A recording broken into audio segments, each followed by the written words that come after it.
Welcome to another episode of the Hakimian Show. With me is Jimmy and Nandy, and I'm glad you guys are here. You guys know that Hillary Clinton was endorsed by LeBron James in an op-ed in a Business Insider. James wrote, "When I look at this year's presidential race, it's clear which candidate believes the same thing. Only one person running truly understands the struggles of an Akron child born into poverty. And when I think about the kinds of policies and ideas the kids in my foundation need from our government, the choice is clear. I support Hillary because she will build on the legacy of my good friend, President Barack Obama. And I believe in what President Barack Obama has done for our country and support her commitment to continuing that legacy. Like my foundation, Hillary has always been a champion for children and their futures. For over 40 years, she's been working to improve the public schools, expand access to health care, support children's hospitals, and so much more." What's your thoughts on this? By what standard is he going by? So I'm reading the same thing as we're reading, like my foundation, Hillary, blah blah blah blah. But like, he wants the legacy to continue where Obama left off. So, like, are you seeing what Obama did? Are you basing your principles on Christian values? If so, you would have seen this type of legacy that Obama is leaving behind. And you want Hillary, to go ahead and continue that legacy. I'm like, no, brother, that's a very wrong choice to go by. Co-sign on that. I just co-sign on everything you just said. Well, what the interesting facts is that in America's public high schools, okay, let's talk about Obama's legacy and let's talk about the Democratic control urban schools and urban cities for the last 90 years, okay? Mm-hmm. In America's public high schools, 45% of black students and 43% of Hispanics, as compared to 22% of whites. 22% of whites, okay? Mainly in non-democratic communities. And even sometimes in democratic communities where the elite white Democrats always tend to get more money, more resources than the black and brown Democrats, okay? The dropout rate, okay, 45% blacks, 43% Hispanics, 22% whites. Dropout rate, incredibly high before their class graduates. Dropout rates are especially high in urban areas with a large minority populations, including such academic basket cases as, surprisingly, Washington, D.C., the District of Columbia. 57% of black and brown kids drop out. Right there, Washington, D.C., where the elites are in control. Trenton, 59%. Camden, 61.4%. Baltimore, 65.4%. Cleveland, where LeBron, 65.9%. Detroit, 75.1%. Of those black and Hispanic students who do manage to earn a diploma, a large percentage are functionally illiterate. Black high school graduates perform on average at a level that is 4 academic years below out of their white counterparts. Wow. Of all graduates in the class of 2011, only 11% of blacks and 15% of Hispanics were proficient in math, as compared to 42% of whites. Similarly, just 13% of blacks, 4% of Hispanics were proficient in reading versus 40% of whites. As political science professor Lida Segal notes in her book, Battling Corruption in America's Public Schools, battling corruption, you guys are from Miami. Yep. You have seen and experienced, I'm from LA. I've been in Democrat-controlled school districts. Yeah. And they are war zones. Man, it's nuts. The morality, the teachers, the classes are overpopulated, okay? And usually the school board attendants, the school board members, the whole freaking county is Democrats. But when it comes down to that child's education, and where do parents prefer to put their kids? In private schools and charter schools, usually ran by socially conservative kind of people, religious people, right? Yeah. Everyone knows that the Jewish school, the Catholic school, a lot more expensive, but better, right? They teach their kids character, they get them in line. Kids are leaving with high math scores, science scores, going to Ivy Leagues, going to the top schools. And look what this person writes in her book, Battling Corruption in America's Public Schools. It is in cities such as New York, Chicago, Los Angeles, Detroit, and Philadelphia where the largest numbers of children cannot read write, and compute at acceptable levels, and where racial gaps between whites and blacks and Latinos are widest. It is in large cities that minorities, boys in particular, trapped in poor schools, have the greatest chance of flunking out and getting sucked into a downward spiral of crime and prison.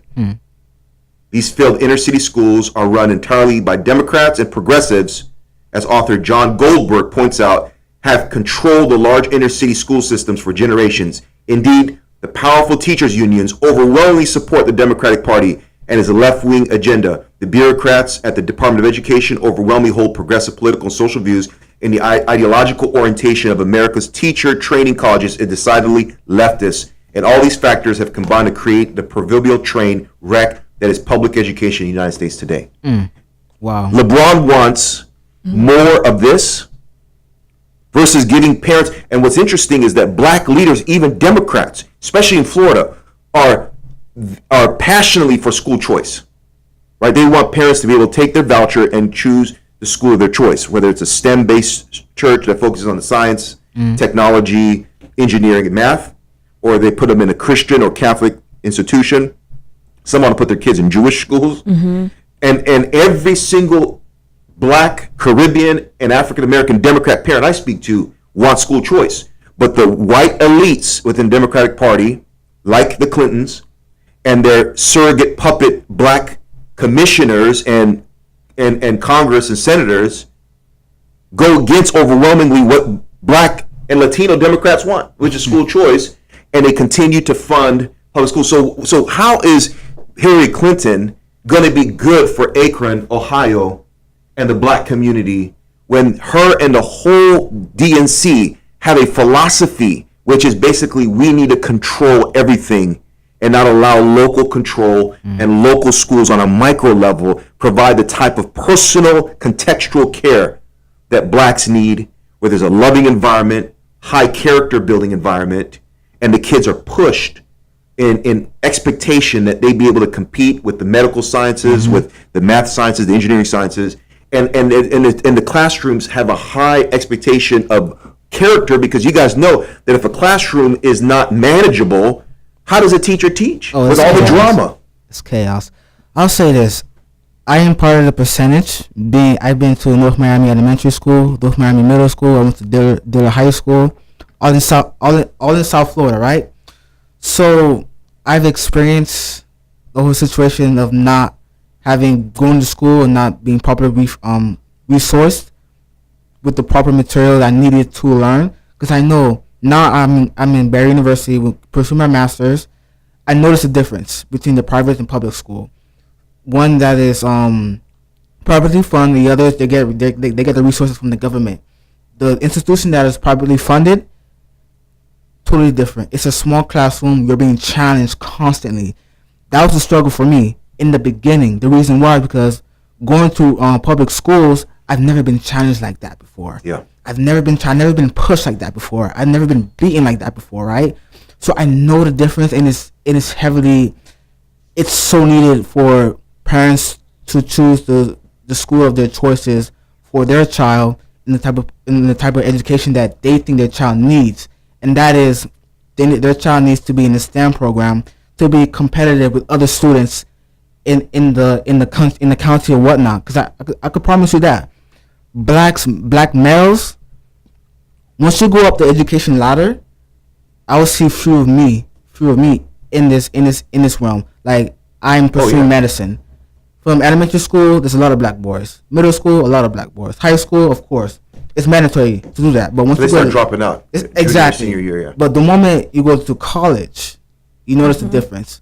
The moment I started my freshman year at FIU in these science classes, yeah, there's a lot of me in there. But as the years progress, I began to see less of me. Now at Barry, at the master program, I'm at a higher education, more head knowledge. I'm beginning to see less of me. To give you a proper example, how many black males are in my class right now? I'll say 5. There are 5 black males that are pursuing a higher education. But these 5 black males are motivated. They got the resources that they needed.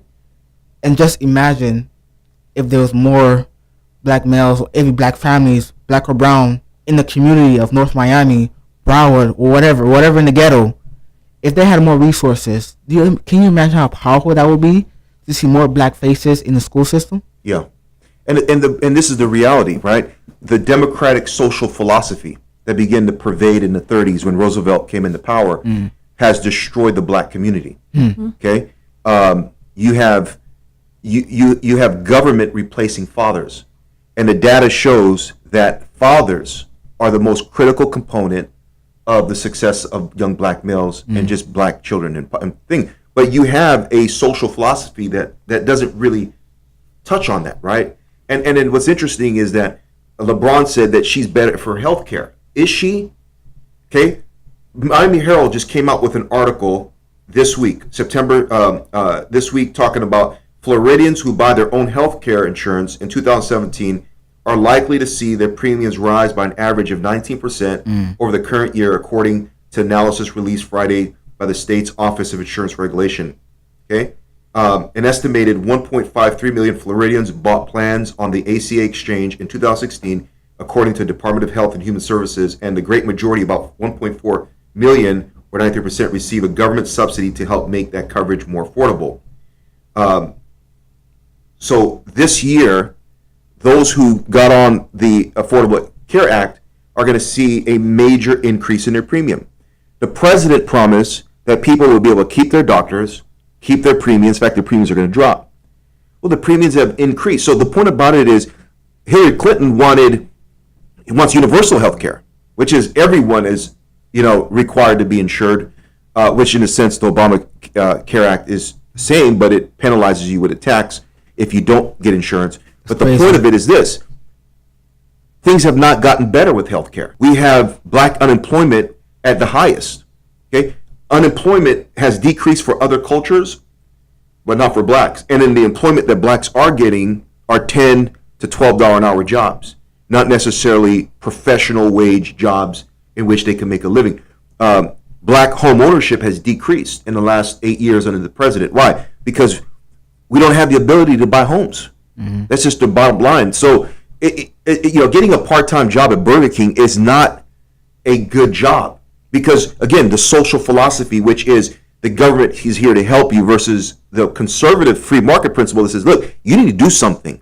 You need to have the kind of skills needed to compete in the free market against Asians, against Jews, against whites, whether it's technology, innovation, starting a medical practice, buying and selling property, understanding real estate. Like, that's not what we're being taught, right? We're being taught, go to school, go to college, get a degree in the humanities, and work as a teacher for the school district, making $35,000, $40,000 a year, and you're still broke. There's actually, I actually want to piggyback on what he said about the school system, because, I myself, I went to a predominantly black high school, which is, Miami Central, and I remember they teach us to settle for being average. I remember around the time it was FCAT. I'm not sure if the school system have FCAT still, but they will always tell us to just pretty much settle for. Was it what level was it in the FCAT score for you to pass? You need I believe a 4 or 5. No, it was the 3, I think. Anyway, the data does show that they treat minorities differently. Right. And so when we get to universities and we get to higher institutions of learning, research centers, we're not able to compete. It's difficult, like Nandy said, because going through an all-black high school, all-black elementary, middle school, they teach you to be average. So like you said, once you go to a higher institution where they expect you to be at a certain level and you're not at that level, you're gonna struggle. You're going to literally climb that ladder where every one of your peers are at a different level than you. So yeah, I totally understand. And also, if you notice that this is, this is a study about African Americans in the they're picking up majors that are like less than $50,000 a year. There's barely you'll rarely see an African American. Well, you'll barely see a lot of African Americans in like a biology program or, engineering program. It's always like, the less, social work and teachers, like you said, and the reason is I think because like I said, with the school system, they kind of program us to settle for like, just to get by. Well, it's condescending. School. They're condescending. The whole philosophy is that we need to help these poor black and brown people. You know, and I like, there's a book that says, I forgot the title. Basically, let me see. Oh, liberals, please stop helping us. Okay, it's a really good book, and the author's whole point is, Jason Riley. Is look, we don't need your help. Black people are able to do incredible stuff when we have the freedom and the responsibility to take care of our own. Yeah. Okay. The more you give us welfare, the more you give us handouts, the more you try to give us affirmative action and put us into schools that we necessarily didn't earn. And if we did earn it, we're there based on merit, not because they need to fill a quota of 25% Haitians and Caribbeans, right? Or blacks. Just get out of our way. You know, let us regulate ourselves. We are failing our own communities as black pastors, as black leaders, as black fathers, right? Morally, far as challenging our youth, having high expectations. Like you know, when a black man speaks with authority in the black community, like, hey, we need you to step up your game. It's like, oh my gosh, you know, like, you know, because we're a matriarchal community. It's mothers raising children. Right? There's no men. So, but when men are unleashed with the power and the wisdom of God, they become the warriors that kids need to be able to be prepared for the real world, which is not friendly to you. It's hostile. And if you can't compete and you don't have the intellectual, experiential, the apprenticeship skills needed to be in corporate America, to be in corporate media, to be involved in politics and policy and understand the gamesmanship, right? You're doing kids a disservice. So that's where we're at. Liberals, we need you to leave us alone. Like every other culture, Asians have no political power, but yet they have the highest GDP. The average Asian makes $65,000 a year. That's just an average. They have no political power. We don't need to keep fighting about what whites aren't doing for us, right? How we're victims of police brutality and white racism. Come on, man. Enough's enough, okay? You got Africans coming here and their GDP is incredibly high because they don't even get involved in any activism. All they do is they study to become doctors, lawyers, engineers, and they live in incredible neighborhoods, have incredible families, but they're African, they're black. Yep. But they're not Afro-American in their thinking, which is, I'm a victim. No, they come here and they take every opportunity, okay? And they say, you know what, screw all the complaining and stuff. I come from a country where we were wondering how we're going to eat day by day. I'm here in America. They're going to Harvard. They're going to Princeton. Again, it's a mindset. It's a mindset, man. Yeah. And we're being spoon-fed by the social democratic philosophy that, hey, you're victims. The Republicans are out to get you, okay? And we're here to help you. But yet everywhere they touch their fingers, they turn it to mold instead of to gold. And and the irony is when you look at all the data, it was the Republicans who fought for civil rights in the 60s and allowed President Johnson to pass the Civil Rights Act. It's the Republicans who are saying, hey, stop killing your babies. Okay, you're 13% of the population. We want to see more black babies being born. Every year there's over 350,000 black babies aborted. Okay, wow. And what's ironic is when you look at the data of how many blacks have been shot by cops, in 2015, 250 blacks were shot by cops. You know how many whites were shot by cops? Over 500. Over 500. Okay? Now, and when you look at the data based on the Department of Justice, guess what? Blacks make 13% of the population. Do you know how many violent crimes were committed by blacks versus white, who are 70% of the population of America? I mean, just in case you forgot, whites are a majority in this country, okay? But you know how many violent crimes were committed by whites in comparison to blacks, and yet we're 13% of the population? 55% of violent crimes were committed by blacks, 45% by whites. Wow. But we're 15% of the population, and we committed 55% of the crimes, and mainly black on black crime. This is Department of Justice. But yet 250 blacks were shot by police and 500. Now, Is there isolated incidents of injustice by police shooting a black man on his back? Yes, but there are also against whites. And according to the statistics, they did research. They found that a white cop, was less likely to shoot a black person out of fear of being called a racist and being tried in a civil rights case than they were of a white person. So again, I'm just giving you guys the data, folks. It's not what NBC and the media wants to spin all day, that we're victims. And the problem is white people. It's not us. It's not our fathers. 72% of babies born out of wedlock right now is in the black community. Before the 1950, the Great Society, 1960s, the Great Society efforts of President Johnson, 22% were born out of wedlock. They have found President Obama at the speech, I believe at Spielman, it was Spielman or one of the black historical colleges. He gave a speech. He said, you know what? He said kids born without fathers in the home or fathers actively involved in are 5 times more likely to go to prison. He got it right on that statistic. What's the real root issue? It goes back to traditional values, what the Bible talks about, right? The family being in order. But yet, Lebron wants to endorse a candidate who is not pro-family, right?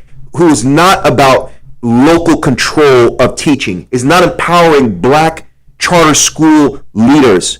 And all the data shows that blacks do better in small school environments where there's only 10, 15, 20 students, right? And there seems to be a religious component to it because blacks are religious. So yeah, I'm part of that statistic. Again, I go to Barry, which is a quote-unquote Christian private school. And then it's the classrooms are small. And I do so much better compared to FIU, which is a public liberal school. Math classes. You can't really connect with the professor. You can't really talk to him. If you want to talk to him, email him, go to his office hours. If you do go to his office hours, a long line of students, so you can't really. Well, a lot of people have told me FIU is just a reflection of the public institutions, right? It's like this huge herd. Like if you can't keep up, you will. It's so big, they lose a lot of records. And I'm not trying to dog the institution. I'm sure they have good intent, but here it goes again. It says you're just a number out of what 20,000, 30,000 students.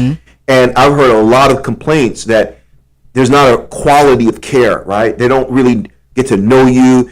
You're just a number in this government public school, and they're not necessarily concerned about your character formation, who you are, and what you're about.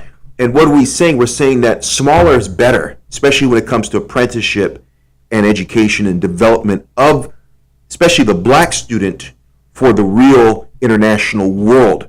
And we need institutions that train blacks for the international world, not more of the same of what people like Hillary Clinton is talking about.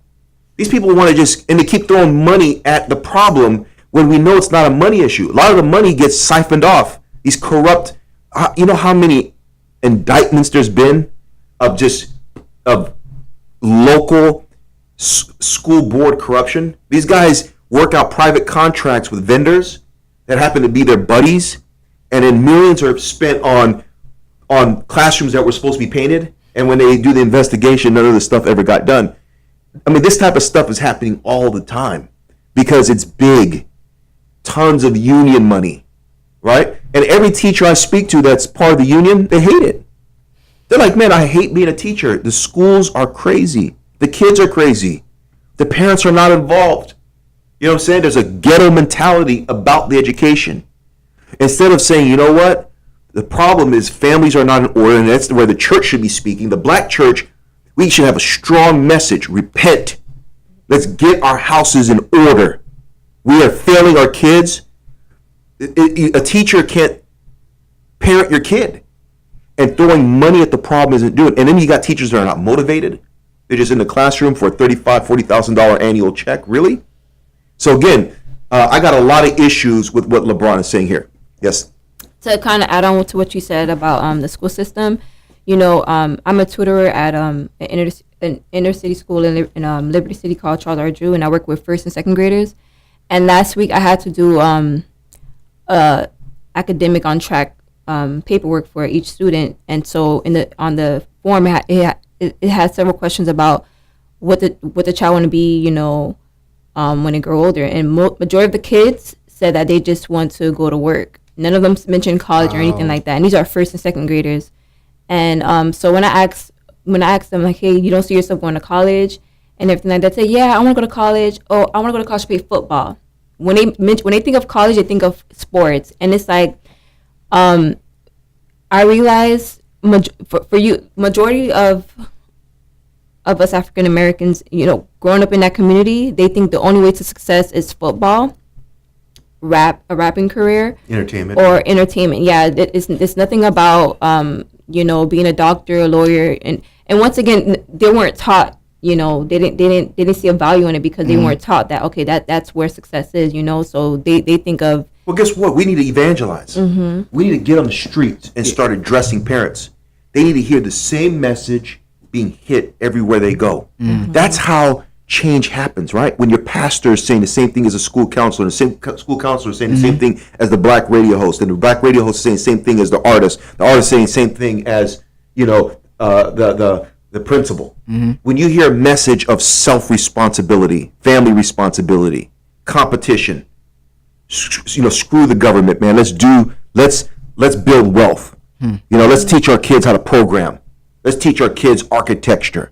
Let's do designing. Let's build up our communities and make them destinations where people want to come and spend money, like Aventura Mall. Let's build a mall here that's ran by black people.